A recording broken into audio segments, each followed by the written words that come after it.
할렐루야. 우리 옆에 분 바라보면서 이렇게 한번 축복하며 인사했으면 좋겠습니다. 당신 때문에 감사합니다. 네. 당신이 없었으면 슬펐을 것 같아요. 우리 다시 한번 더 인사합시다. 우리가 함께 많은 성도들이 모였는데요. 옆에 있는 성도 한 분 한 분이 우리에게 기쁨이고 우리에게 감사의 이유가 된다는 사실을 여러분들이 늘 깊이 생각하며 살아갈 수 있기를 소망합니다. 성경의 배경이 되고 있는 이스라엘은 우리나라처럼 끊임없이 전쟁의 역사로 가득한 그런 아픔을 가지고 있었습니다. 늘 고난과 시련의 역사였지요. 그래서 그들은 늘 전쟁으로 인한 고통 가운데 살았습니다. 그리고 지금도 그들은 전쟁의 포화 속에 살고 있지요. 특히 구약에 나오는 이스라엘 민족은 무려 430년이라고 하는 상당히 긴 시간 동안 애굽의 노예로 살아야 했습니다. 노예의 삶이 어땠을까요? 얼마나 비참했을까요? 그렇게 400년이 넘는 시간 동안 계속된 노예의 삶은 결국 하나님의 특별한 은혜로 애굽을 떠나는 놀라운 기적의 맛을, 은혜를 누리게 되었다는 거예요. 출애굽에서부터 그리고 홍해를 건너는 모든 여정들은 하나님의 특별한 은혜였습니다. 하지만 하나님께서 출애굽을 하고 약속의 땅 가나안으로 가라고 하셨던 그 여정 속에서 그들은 또 다른 시련의 시간을 보내야만 했습니다. 그것이 뭐냐? 바로 광야 40년의 시간이었지요. 그 광야의 40년의 시간은 한마디로 불평과 원망과 시련의 시간이었습니다. 내일을 기약할 수 없는 그런 광야의 삶은 애굽에서 노예로 살았던 삶보다도 더 고달팠고 더 힘들었습니다. 애굽에서는 노예로 살면서 그래도 부족하지만 그 속에서도 당연히 누렸던 것이 있습니다. 하지만 광야에서는 그 노예로 누렸던 그 당연함조차 없이 살아야 됐던 그런 시간들이었지요. 하루하루 먹을 양식과 마실 물을 구해 다녀야 했습니다. 한낮의 뜨거운 태양과 그리고 차가운 밤 공기는 도저히 견딜 수가 없었지요.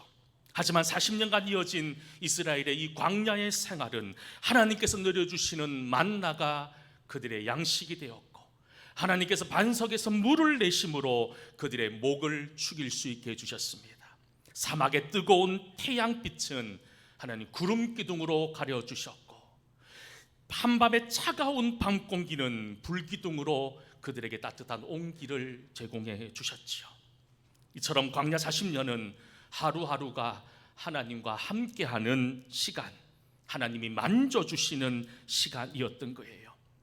하지만 그럼에도 불구하고 그들의 마음속에는 늘 내일 아침 먹을 거리를 걱정해야 됐던 그런 염려와 걱정의 삶으로 살아갈 수밖에 없었던, 그래서 40년 광야 생활을 지나고 요단강을 건너고 이제 그렇게 하나님이 약속하신 가나안 땅에 들어갔음에도 불구하고 그들의 마음속에는 어떻게 보면 하나님보다 이 세상의 유익과 이 세상의 화려함에 마음을 빼앗길 수밖에 없었던 그런 상황들이었던 거예요. 그런데 하나님께서 그들에게 감사하기를 원하셨습니다. 그들이 힘들게 가나안에 정착한 이후에 그들의 첫 번째 농사를 지은 이후에 첫 번째 널린 그 곡식으로 하나님 앞에 감사드리라고 했던 이유는 너희들이 애굽 땅에서 살았던 430년을 기억하고 광야 40년의 그 고통의 시간을 기억함으로 인도하여 주신 하나님과 함께함의 은혜가 무엇인지를 하나님이 감사를 통해서 깨닫게 하셨던 거예요. 특별히 하나님께서는요, 이스라엘 백성들에게 첫 열매를 드림으로 하나님의 은혜를 기억하라며 맥주 감사절을 지키라고 명령하셨습니다. 그리고 오늘은 우리도 또한 반년 동안 지켜주신 그 하나님의 은혜를 기억하며 감사하며 맥주 감사 예배를 드리고 있습니다. 여러분, 지금까지 살아온 여러분들의 6개월의 시간표는 어떻습니까? 여러분, 특별히 오늘 하나님께서는 우리에게 하나님이 하셨다라고 하는 말씀으로 우리의 모든 인생의 주인 되시는 분이 하나님이심을 다시 한 번 더 확인시켜 주시고 계시다는 거예요. 신명기 16장 12절 말씀에 보면 이렇게 말씀합니다. 같이 한번 말씀 읽어보겠습니다. 너는 애굽에서 종되었던 것을, 아멘, 여러분 기억하라는 거예요. 너희들이 지나온 시간들을 되새겨보라는 거예요. 이 맥주감사주일, 특별한 어떤 한 시간을 정해서 그 아픔의 시간이었지만, 고통과 절망과 눈물의 시간이었지만, 그때를 다시 한 번 더 기억하면서 그 가운데서 하나님의 은혜를 발견해내기를 하나님 원하셨다는 거예요. 많은 사람들이 과거에 매여 살아갑니다. 물론 과거에 매여 살아가는 것이 여러분 그렇게 좋은 것은 아니지만, 더 큰 문제는 과거를 잊어버린 채 살아가는 것이 더 큰 문제가 아닐까요? 여러분, 그렇기 때문에 지혜로운 사람은 과거를 기억하고 그 과거를 통해서 현재의 삶과 미래의 삶으로 이어져 나갈 줄 아는 사람이 지혜로운 사람 아닐까요? 그래서 하나님께서는 오늘 이 맥주 감사 예배를 드리는 저와 여러분을 향하여 다시 한 번 더 잊어버린 과거를, 잊어버린 어제를 기억하라 말씀하시고 계시다는 거예요.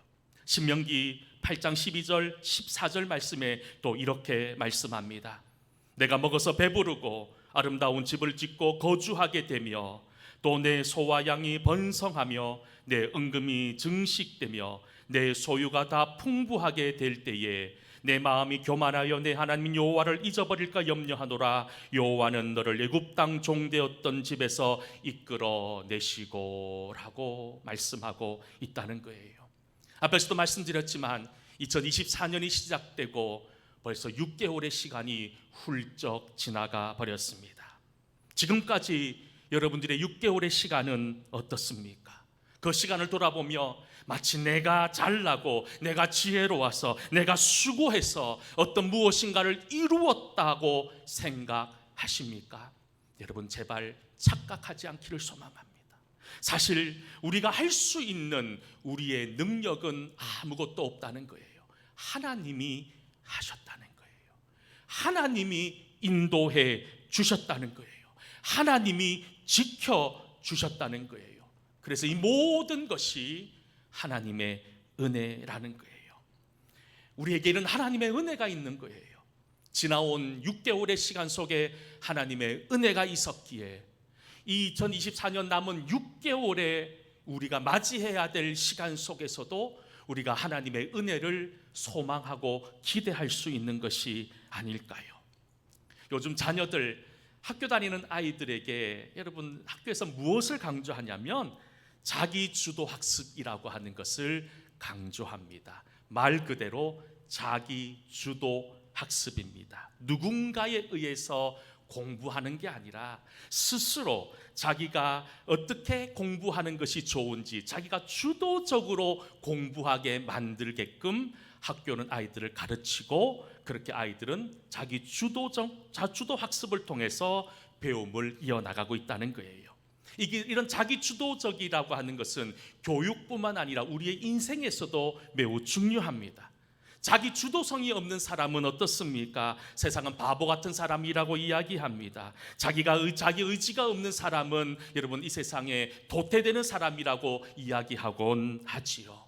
근데 정말 자기 주도성이 없는 사람은 이런 세상 사람들로부터 손가락질을 받아야 될까요? 물론 세상의 관점으로 본다면 자기 주도성은 매우 중요합니다. 하지만 믿음의 관점으로 본다면 이 자기 주도성은 매우 치명적인 결과를 초래한다는 것을 성경은 끊임없이 우리에게 말씀합니다. 그 대표적인 예가 어디에 있습니까? 하나님이 창조하신 첫사람 아담과 하와에게서 그 자기 주도성으로 인해서 말할 수 없는 인류의 비참한 역사가 시작되는 것을 우리는 알 수 있습니다. 여러분, 하나님의 뜻을 떠난 아담과 하와, 그리고 하나님께서 먹지 말라고 했던 그 동산 중앙에 있는 선악을 알게 하는 그 선악과는 여러분 불합리해 보이는 현실이었습니다. 자기 생각에 사로잡힌 하와에게 사탄이 찾아와서 이렇게 유혹합니다. 우리 창세기 3장 3절 그리고 4절 말씀입니다. 같이 한번 이 말씀 읽어봅시다. 동산 중앙에 있는 나무의 열매는 하나님의 너희가 죽을까 하노라 하셨느니라. 뱀이 여자에게 이르되 너희는 결코 죽지 아니하리라. 이 말씀 이후에 또 사탄이 얘기합니다. 너희가 하나님처럼 될 거야. 하나님 같이 될 거야. 여러분, 이 말에 하나님의 형상대로 창조한 아담과 하와는 무너지고 말았던 거예요. 결국 하나님이 없는 아담과 하와의 이 자기 주도성은 하나님이 금하셨던 선악과를 따먹는 죄를 범하고 말았고, 그 죄의 결과가 지금 모든 인류에게 전가되어지는 비참한 현실을 낳고 말았던 거예요. 여러분, 이런 의미에서 믿음에서 자기 주도성, 하나님이 없는 자기 주도성은 결국 죄의 출발과 다름이 없다는 거예요. 여러분, 다시 한 번 더, 여러분들은 어떻습니까? 나는 믿음이 있다고 이야기합니다. 나는 목사로, 나는 장로로, 권사로, 집사로 수십 년 믿음 생활했음에도 불구하고 여전히 내 생각의 자리에, 내 경험의 자리에, 내 욕심의 자리에 머물러 있지는 않으신지요? 이게 바로 다 자기 주도성이라는 거예요. 이 자기 주도성을 가지고서는 하나님을 만날 수가 없다는 거예요. 하나님이 들어올 공간이 없다는 거예요. 저는 오늘 이 맥주감사절을 지키는 여러분들 속에 이 자기 주도성을 버려버릴 수 있는 은혜가 있기를 축복합니다. 그리고 그 자리에 하나님을 채워넣는, 그리고 그 하나님으로 말미암아 감사가 넘쳐나는 그런 인생을 살기를 주의 이름으로 간절히 축원합니다. 아직 가보지는 못했지만 멕시코 어느 마을에 가면 아주 신기한 곳이 있다고 합니다. 뜨거운 온천이 올라오는데 그 옆에는 또 정말 얼음같이 차가운 생수가 동시에 올라오는, 도저히 이해되지 않는 그런 장소가 있다는 거예요. 오랫동안 온천이 올라오고 냉수가 올라오니까 그 동네에 사는 아주머니들이 빨래를 가지고 와서 온천에서 그 빨래를 삶고, 또 삶은 그 빨래를 시원한 그 냉수에서 깨끗하게 옷을 빨아가면서 그렇게 살아가더라는 거예요. 이런 이야기가 사람들로부터 알려지면서 그곳이 관광 명소가 됩니다. 수많은 사람들이 그곳에 구경하기 위해 올라와요. 한 번은 유럽에 살고 있었던 어떤 한 아저씨가 그 곳을 방문해서 가이드하는 멕시코 가이드에게 이렇게 얘기합니다. 야, 이곳에 사는 사람은 너무 좋겠다. 이렇게 온천도 나오고 시원한 냉수도 한 곳에서 이렇게 솟아나니 얼마나 감사하고 얼마나 좋겠냐는 거예요. 그러니 멕시코 가이드가 하는 말이 기가 찹니다. 아니라는 거예요. 이 동네 사람들이 온천이 나오고 냉수가 나오는 이것을 보면서 빨래도 빨고 평생 그곳에서 살아가는데 그들이 감사하기보다는 불평한다는 거예요. 그래서 이 유럽의 아저씨가 이상해서 그 무엇 때문에 불평하냐는 거예요. 그러니 여러분 한번 들어보시겠어요? 뭐라고 얘기하냐면, 빨래를 빠는데 한 가지가 더 나왔으면 좋겠다는 거예요. 비누가 같이 나왔으면 좋겠다는 거예요.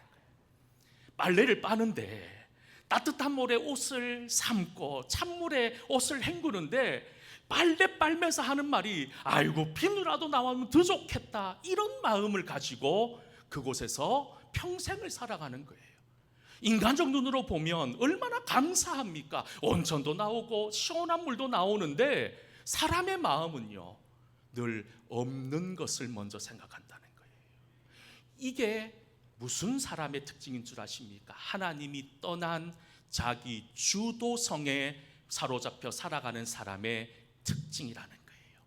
자기 주도성에 사로잡힌 사람은 나에게 주어진 현실에 감사함보다 없는 것으로 불평하고 없는 것으로 원망하는 삶을 살더라는 거예요. 죄송합니다. 여러분들의 6개월의 삶, 아니 지금까지 여러분들이 살아왔던 삶의 여정들은 어떻습니까? 사실 우리가 살다 보면 감사할 이유들이 넘쳐납니다. 너무나도 넘쳐나요. 그런데 그 넘쳐나는 것에 대한 감사보다는 없는 것, 빨래 빨 때 비누 나오지 않는 것 때문에 원망하고 살고 있는 것이 우리 성도의 모습, 현 주소가 아니라는 거예요. 교회는 1년 2번의 감사절을 보내게 됩니다. 오늘 7월 첫째 주에 지키는 맥주 감사절, 그리고 10월 달에 지키는 추수 감사절입니다. 여러분, 이렇게 시간이 지날수록 우리가 맥주 감사절과 추수 감사절을 지키면서 우리 성도들 사이에 이 감사의 의미가 조금씩 희석되어져 가는 것 같아서 목회자의 마음으로 참 마음이 아픕니다. 제가 예전에도 말씀드린 적이 있는데, 제가 이스라엘에 있을 때에 이스라엘의 여러 절기들을 한번 경험해 봤던 적이 있습니다. 이스라엘 민족, 지금 현대 유대인들에게 가장 인기 있는 절기는 유월절입니다. 그리고 두 번째가 불임절이고 세 번째가 독립기념일입니다. 이 세 가지 절기는요, 나라가 시끌벅적합니다. 온 나라가 난리도 아니에요. 정말로 온 나라가 축제예요. 그런데 여러분, 하나님께서 오늘 말씀 가운데 맥추절을 지키라고 하셨음에도 이스라엘 백성들, 현대 유대인들에게는 이 맥추절의 의미가 점점점 사라져버리고 있더라는 거예요. 맥추 감사절을 잊어버린 채 살고 있더라는 거예요. 그러니 어떻습니까?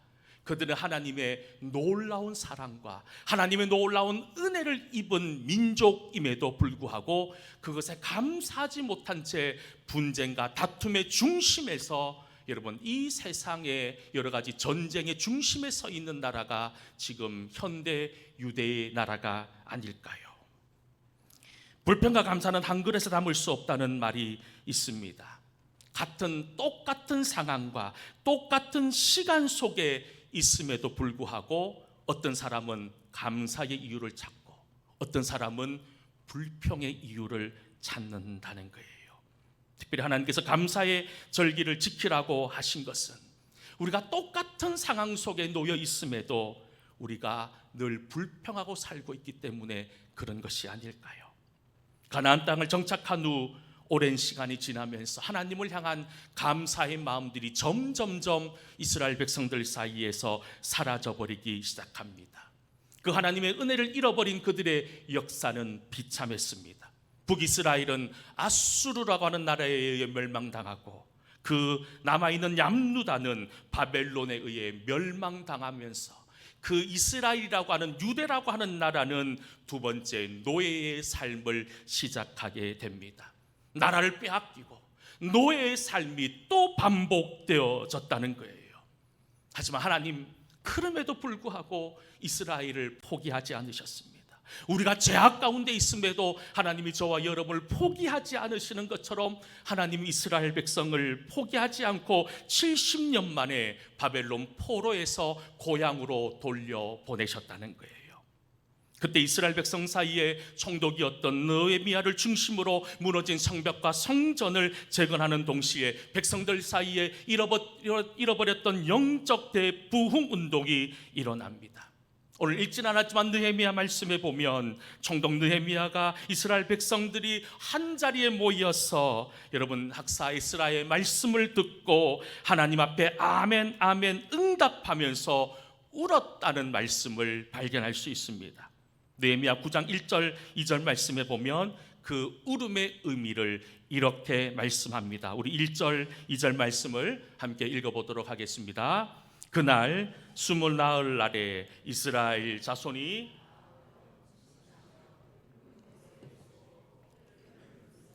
모든 이방 사람들과 절교하고 서서 자기의 죄와 조상들의 허물을 자복하고. 아멘. 이스라엘 백성들이 하나님 말씀을 들어보니 70년 전에 나라를 빼앗겼던 것이 우리가 힘이 없고 우리가 능력이 없어서가 아니었다는 거예요. 그렇게 비참하가 나라가 멸망된 이유는 바로 하나님 말씀대로 살지 못한, 하나님의 은혜를 기억하지 못한 죄의 결과였음을 깨닫고 통곡하기 시작한다는 거예요. 이 깨달은 이미 있은 이후에 이스라엘 백성들이 이제부터 하나님 말씀대로 살겠습니다. 하나님 말씀이라면 한 가지라도 빼먹지 않고 다 지키겠습니다. 그러면서 그들이 결단합니다. 느헤미야 10장 35절 말씀입니다. 같이 한번 읽어보겠습니다. 해마다 우리 토지 소산의 만물과 각종 과목의 첫 열매를 여호와의 전에 드리기로 하였고. 무슨 말씀입니까? 하나님이 이스라엘 백성들이 광야 그 출애굽 여정 가운데 말씀하셨던 그 맥추절의 의미, 첫 열매를 하나님께 드리라고 했던 그 하나님의 약속의 말씀을 다시 회복시키겠다는 거예요. 그 하나님의 은혜를 깨닫고 다시 그 첫 열매를 하나님 앞에 드리는 구별된 삶을 살겠습니다라고 하는 그런 믿음의 결단으로 그들의 삶이 채워져 나가는 것을 보게 된다는 거예요. 여러분, 우리도 마찬가지입니다. 여러분들이 하나님께 드려야 될 감사의 이유들이 얼마나 많이 있습니까? 그 잃어버린 감사의 이유들을 찾을 수 있기를 간절히 소망합니다. 보통 성인들 하루를 살면서 보통 한 15번에서 30번 불평과 불만을 얘기한다고 합니다. 평균적이라고 합니다. 물론 적게 하는 분도 있고 물론 많이 하는 분도 있지만, 여러분들은 어떻습니까?